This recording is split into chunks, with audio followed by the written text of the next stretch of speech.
I had the pleasure of having Ed on 3 times on a couple of different shows I had, and even though he didn't know who I was the first time, he felt, and I'm sure you've heard this many times from other people, if you talk to Ed, he felt like he was your best friend right away. He's that type of guy. No doubt.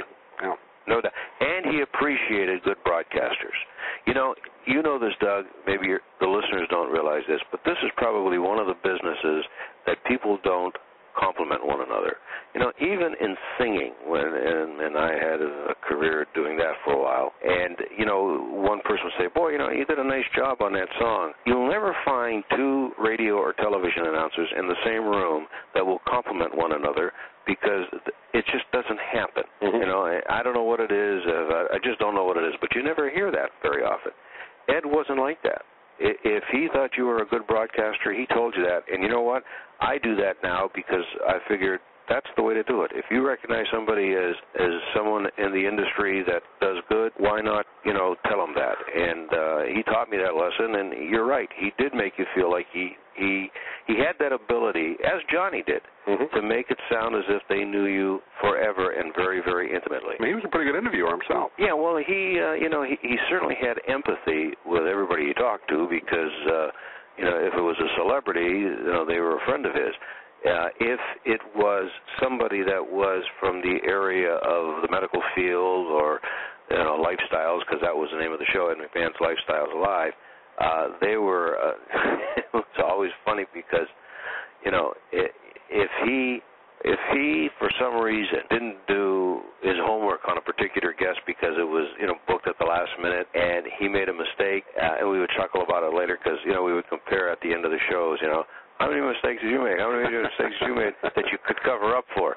But everybody that was interviewed by him that didn't know him was in such awe of being interviewed by Ed McMahon that they looked over that. They didn't even know it happened. He might, maybe mispronounce a name or something of that nature, which we all do, and they never heard that because they were so glad that they were being interviewed by Ed McMahon.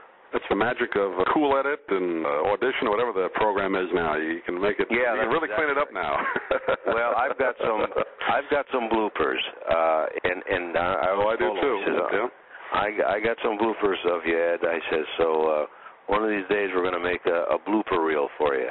Yeah, we don't want to be down on it because Ed had a great life, and it's always sad when somebody goes. But he left everybody, I would think, with a happy memory of him. Anybody who met him felt good after they saw him, or even if they didn't meet him, just seeing him on TV, he had that kind of effect, didn't he? Well, let me tell you, and I've been saying this a lot. I said it as part of his eulogy. I've said it on the air. In fact, most recently I said it on a website, mda.org, which does a memorial to him for muscular dystrophy. And by the way, and I'm going to be there, I was asked yesterday by his wife to be there, I'm going to be at the MDA telethon because they are doing a huge tribute to Ed. Oh, good. He was with the telethon for 42 years. And if you go on mda.org, there's a tribute on the front page, and I have the little bit of a blurb there that I wrote for MDA. But the thing I always heard from him is that he always wanted to be, his legacy wanted to be, that he wanted to be remembered as the personality who was the kindest, most polite, and most considerate of his fans. He told me of stories of celebrities that, would put on sunglasses and a raincoat and pull up the collar and put on a hat and try to avoid their fans. And I would see him walk into airports, and somebody would kind of look at him and say, wow, is that Ed? And he'd see that, and he'd walk to him and say, hey, give me a high five or a hi-oh or something of that nature. And so he always was he never turned his back on a fan. Never, ever, ever. And that legacy lives. It really does. Here's a man who really felt that, he had an obligation to the general public who obviously he was his clients. And he always had that money in his pocket for the tip or the guy in the corner with the can and, asking for money. He always had it there. Talking with Ron Seggi, host of the Ron Seggi program, which is syndicated around the country. And we always like to ask you, Ron, your thoughts on the media. Since we talked last, a lot has gone down. I know you always have thoughts on how the media covers politics and the news. And just when you think maybe it'll start to right itself, it's really gone down the sewer, hasn't it, Ron? It has. Really. Not all of it, but a lot of it. Most of it, and you're right. When you get me on this bandwagon, I feel like I'm running for an office. But I always say this: if an attorney goes to a bar association convention and he stands up there and he berates or criticizes, doesn't even have to berate, the bar association, or if it's a doctor and he goes to a medical convention. When you're in the business, you see it from a different angle, and you kind of have I don't want to say the right, but you certainly have passage to the fact that you can criticize the media that you're in because you're so close to it.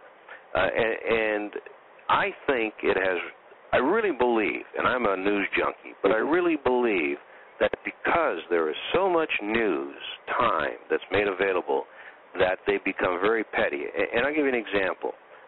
This situation with the Barack Obama, the president, and the professor and the police officer, okay? Right.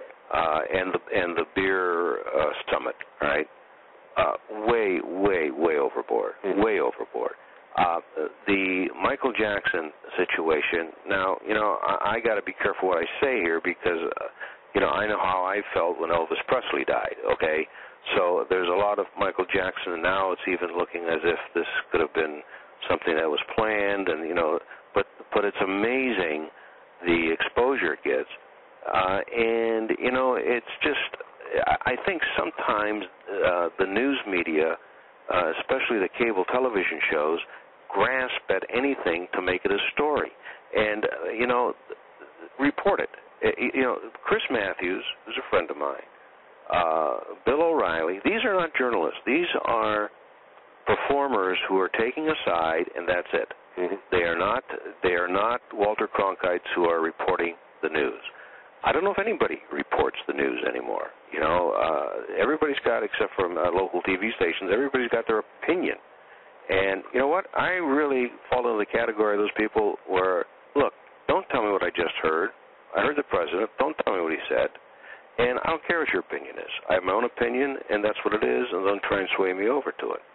And I think that's the reason that shows like America's Got Talent take off, because people get just sick and tired of the fact that they are just totally beleaguered by all of these news programs that look for the smallest piece of news that isn't even meaningful in the big picture.